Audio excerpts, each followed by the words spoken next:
Assalamualaikum warahmatullahi wabarakatuh. Okey, kali ni kita buat video yang boleh kata bukan formal macam-macam video sebelum-sebelum ni yang aku buat, tapi lebih aku jawab straight kepada korang. Ada satu subscriber kita, dia tanya aku, "Okey bang, macam mana kita nak tahu simptom-simptom diabetes mellitus?" Okey, sekarang ni aku nak cerita ke korang. Ada satu cara kita nak tahu kawan tu ada diabetes mellitus ataupun kencing manis dengan cara mudah. 3 simptom. Cara dia mudah, kita panggil sebagai triad. Okey, nama triad ni nama apa? Hippocrates Triad of Diabetes Mellitus. Hippocrates telah membuat satu triad memudahkan untuk kita diagnose penyakit kencing manis. Apa dia punya factors atau apa dia punya komponen dalam triad ni? Pertama, polydipsia. Maksud polydipsia di sini adalah kita rasa lebih dahaga. Dahaga bukan macam orang biasa punya dahaga. Lepas tu nombor 2, polyphagia. Polyphagia maksudnya kita makan berlebih-lebihan, bukan macam mana orang-orang biasa makan. Orang-orang biasa makan dia ada limit dia. Bila kenyang dia berhenti. Tapi kalau polyphagia ni dia lapak. Itulah polyphagia. Last sekali, polyuria. Okey, polyuria ni apa? Polyuria ni adalah dia kencing terlalu kerap. Orang biasa kencing 8 kali sehari bergantung kepada air yang diminum. Tapi dia ni dia minum kencing boleh lebih kepada 10 kali ke atas. Itu masuk polyuria. Explain kat korang satu persatu. Polydipsia, kenapa orang kencing manis dia ada polydipsia ataupun dia dahaga. Okey, sekarang ni korang terfikir, orang kencing manis ni dia punya gula dalam darah terlalu tinggi. Okey, betul tak? Gula sifat dia adalah penarik air. Okey, kita punya buah pinggang dia tapih kan? Dia tapih. Kau kena ingat, bila gula dalam darah tinggi, kita punya badan automatik akan buang gula. Bila dia buang gula, dia buang melalui air kencing.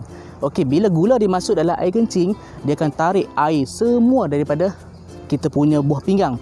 So bila dia tarik air, apa jadi? Air dalam kita punya badan akan kurang kan? So bila kurang, kita punya otak akan detect, okey, badan kita ni kurang air, macam mana nak buat? Minum air lagi. Sebab tu kita rasa dahaga. Okey, point seterusnya, polyphagia. Okey, apa maksud polyphagia? Makan terlalu banyak daripada orang biasa. Okey, secara normal lah, secara general, kalau orang kencing manis ni dia gemuk kan? Tapi tak semestinya. Tapi aku explain kenapa nanti. Okey, kalau kita kencing manis, kita senang dahaga, senang lapak.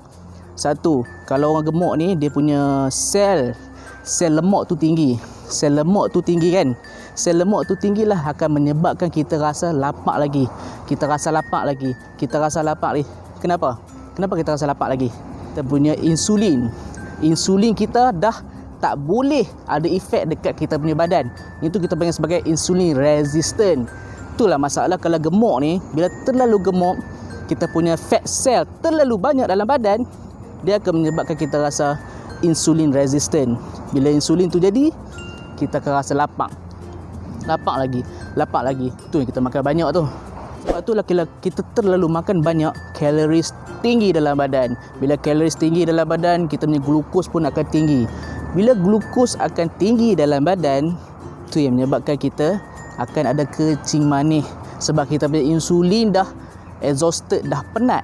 Kita punya insulin pun dah tak work secara biasa. Kita punya organ yang menghasilkan insulin, iaitu pankreas, pun dah penat hasilkan insulin. Tu yang boleh menyebabkan kita kencing manis.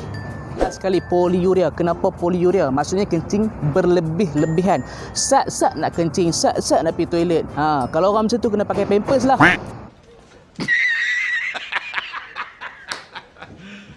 You serious? Okey, tak apa siapa kena ada polyuria. Macam aku cakap tadi, point yang pertama, polydipsia. Kita buang glukos dalam air kencing. Glukos ataupun gula tu sebagai pengikat air kan. Bila kita buang gula dalam kencing kita, dia akan tarik air semua satu badan. Bila tarik air dalam badan, so kuantiti kencing akan tinggi kan. Sebab itulah kita kerap kencing. Lalas kerap kencing, darah kita akan jadi pekat. Bila pekat, darah akan menyebabkan blood pressure tinggi. Bila blood pressure tinggi, dia akan rosakkan buah pinggang kita. Sebab tu kalau orang ada kencing manis, buah pinggang dia akan rosak juga kalau kita tak kontrol. Boleh faham kan?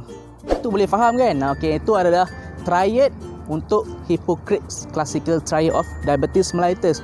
Okey, walaupun ini triad, tapi zaman moden sekarang ni kita banyak modalities, banyak test yang kita perlukan buat sebelum kita diagnose ataupun kita kata dia ada kecil manis. Bukan setakat 3 benda ni saja.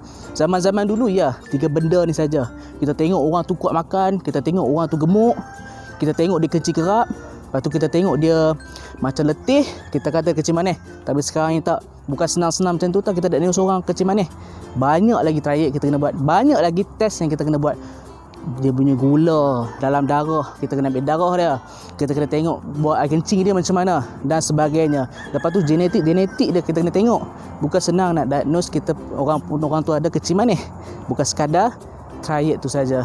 Tapi aku explain ni sebab nak bagi orang faham apa tu Hippocrates Classical Triad of Diabetes Mellitus. So setakat sini sajalah aku punya explanation untuk video kali ini, dan tunggu untuk video akan datang insya-Allah. Okay, terima kasih kerana korang tonton sampai habis. Kita jumpa untuk next video. Assalamualaikum warahmatullahi wabarakatuh.